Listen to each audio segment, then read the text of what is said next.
And not only that, but when they hear 4.25, you kind of lost your cred for the remainder of that phone call until you bring benefit first to justify why it's such.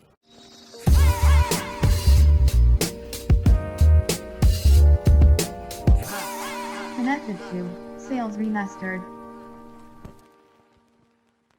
And let's say if he did ask me what the rate was, and I did say 4.25, right? And then he comes back and says, oh, but my rate is 3.75. Well, that's your note rate. But if you add your note rate plus your MI rate, you're actually at 4.6. Now I'm gonna show you how to get that down by half a point, and here's just the first step. As you grow your experience with New American Funding, I'm gonna show you how to get that lower and lower and lower so you can pay this house off because that was your goal, right? So it's always right back at them.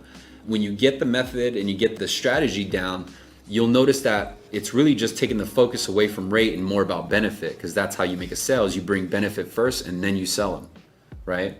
But the reason why I open up the pitch that way is because in comparison to the common method of saying, you know, hey, John and Larissa, I got the information ready for you. You have a pen and paper? Okay, so I got option number 1. It's 4.25, right? Lender credit of 3,600.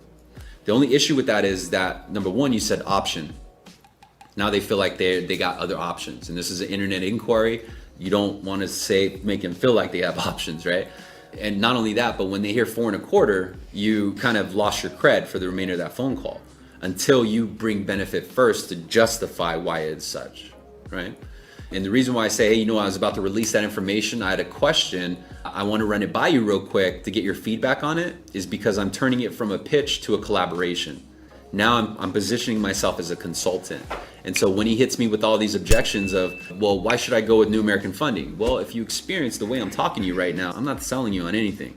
I couldn't take your business if I wanted it to, unless I can give benefit to you.